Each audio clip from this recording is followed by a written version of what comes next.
dito konti na lang yung buhusan guys. So ayan, kanina pa siguro yan sila nag-umpisa. Ayan.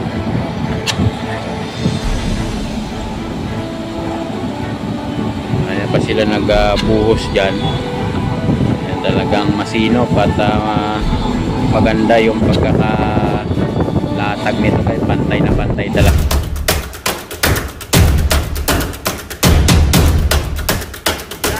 Magandang araw sa inyo. So dito tayo update, no? Railway subject dito sa may Santa Rosa, Laguna, yung kanilang project dito. So ito ang nakakuha nito ay Hyundai Company. So yun, maraming salamat po sa inyo lahat at Merry Christmas and Happy New Year. Yan, meron silang activity. Yan yung mga closed container van, mga kanilang activity ngayon. Yung laman yan ngayon guys, yan na ina-unload nila, tinatanggal nila sa mga truck at napakarami ng closed container van na yan. Yan, nasa 6 na piraso yan. Kahapon pa yan guys sila nag-unload, yun mga bagong dating. Ayan, nakita nyo yan mga yan, mga bagong dating na materyales at isang katutak na heavy equipment. Ayan guys, oh. Kasi yung hanggang dun yan sa dulo. Yan, napakaluwang kasi nitong area nila dito sa nakuha nila ng assemble nila ng precast dito sa lugar na to. Ito yung mga heavy duty na precast guys na kanilang gagawin. Dito lang yan sa may area din namin, no? Pader lang yung aming yan, yung pader niyan, yung aming pinaka guide, no? Sa kabila yun namang Hyundai project para sa mga railway ng ating tren dito sa kahabaan ng mula Calamba hanggang Santa Mesa na po yan. Yan, Calamba, Santa Rosa, Laguna, Alabang, Biña, yan, at Santa Mesa at iba pang mga bahagi ng release ng tren ng project ng Hyundai. Kaya ako'y lubos na nagpapasalamat sa inyo lahat sa walang sawa ninyong pagsubaybay sa aking YouTube channel at yung mga hindi pa nakapag-subscribe dyan at napadaon po itong aking video sa inyo. Yan, please lang po subscribe, like at maraming salamat po sa inyong lahat, sa mga sumusubaybay sa akin. Dito naman meron silang buhos, no? Araw gabi kasi yung trabaho nila dito guys, no? Wala silang kumbaga wala silang pakundangan sa trabaho, no? Talagang puspusan yung kanilang trabaho dito sa lugar na to, no? Wala silang sinisinong panahon, no? O araw, gabi at araw po yung kanilang trabaho dito. Ayun, mapapansin nyo guys dito, ayan. Ito, ayan, oh, may buhos sila ngayon, oh. Tapos yung mga iba nagdadam ng mga panambak na bato. Ayan, dito naman buhos. So ayan guys, konti na lang yung binubuhusan nila dito. Ewan natin kung ano yung ilalatag dyan sa binubuhusan nila na yan. Ayan, hanggang doon po yan, napakaluwang ng kanilang area na yan guys. Hanggang doon yan sa may expressway. Yan, yung kanilang office nila yan, yung kulay blue na bubong, yan yung office nila. At susunod na mga araw at linggo, siguradong magpo-full blast na yan sila dito, no? At kung sino yung gusto mag-apply, mag-apply na kayo sa kanila. At talagang pukpukan na ang mga workers dito guys, kasi ang napakaluwang nitong area nila nito na ginagalawan kung gaano kalaki. Ayan, hanggang doon yan. Ayan, tingnan nyo guys, yung mga bako nila na araw gabi yung trabaho nila dito sa lugar na to. Araw gabi, hanggang doon po yan, napakaluwang.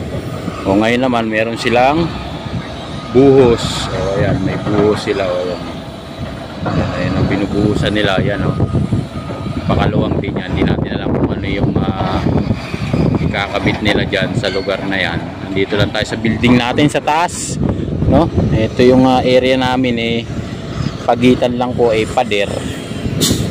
Makita nyo kung gaano ka luwang yung kanilang area na nakuha ng Hyundai. Ayan, company yan. Napakadaming heavy equipment po yung kanilang kanilang gamit dito. So hanggang dun po yan sa lugar na yan, yung mga basibig sa area na yun, ayan, para ng runway na ng aeroplano nga itong guys eh. Ayan, tapos meron pa silang itinatayo doon na para mga tube. Ayan guys, so hindi natin alam kung ano yan. So i-update namin kayo pagka yan ay naitayo na, no? Hindi natin alam kung ano yung tinatayo nila dyan na parang tube guys. Kaya ako yung nagpapasalamat sa inyong lahat at advance Happy New Year, Merry Christmas po sa mga nag-subscribe sa akin at sa mga viewers natin dyan. Merry Christmas po and Happy New Year sa inyong lahat. Kaya ako po'y lubos na nagpapasalamat at malaki ang utang na loob namin sa inyo, ng ating mga viewers, no? At wala po kayo, hindi po mabubuo ang isang channel kung wala pong viewers at mga subscriber. Kaya maraming salamat po. Ayan, no, nag-unload sila doon sa isang container pa na yan, isang buo yan, hinihila nung bako na yan, no? Ayan guys, hinihila galing doon sa loob ng container van. Medyo malayo na yan dito sa atin, sinusum lang natin para makita nyo, no, na medyo magalaw kasi nga hawak-hawak lang natin yung ating cellphone. Kaya ako po humihingi sa inyo ng isang paumanhin.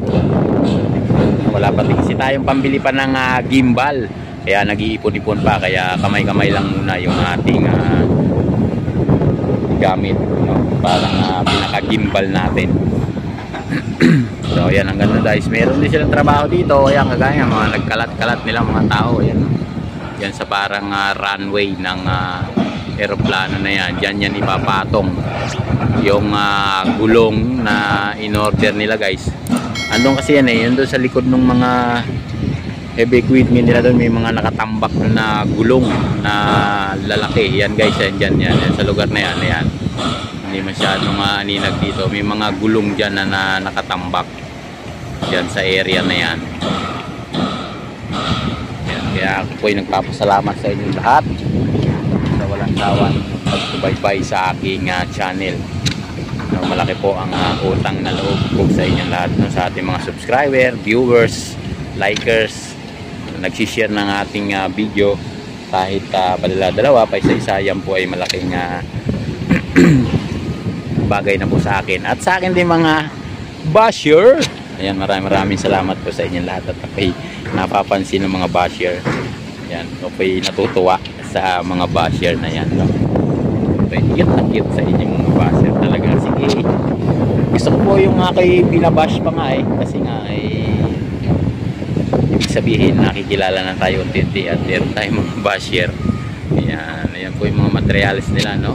Mga susunod na linggo at pagpasok ng 2024, ayan, mas madalas na yung ating pag-update dito sa ating railway project ng Santa Rosa, Laguna. Ito po hanggang Kalamba na po ito at by station din po ay update po kayo, no? At isa-isa na rin natin by station ng ating railway project dito sa may Santa Rosa, Laguna. So dito ayan naman, pinipikpik naman nila. Ayan, pinipikpik naman ng pison yung mga tinambak na ayan, na lupa. Ayan guys, pikpik naman nila. So dito konti na lang yung buhusan guys. So ayan, kanina pa siguro yan sila nag-umpisa. Ayan.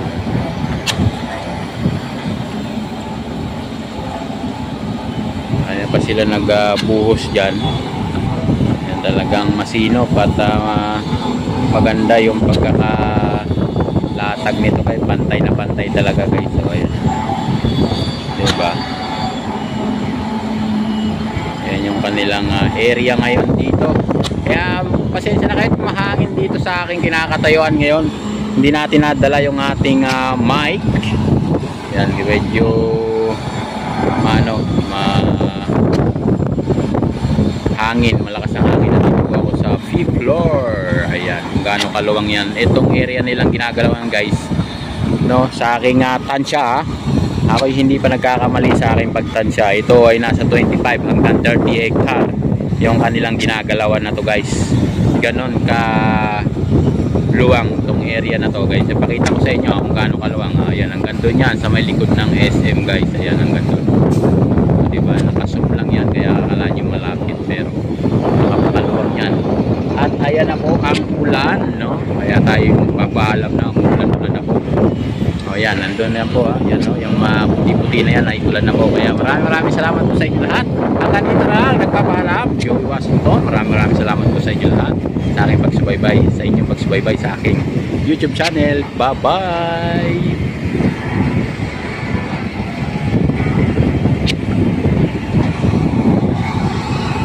Yan, no? Pinipisyon nila yan dyan guys.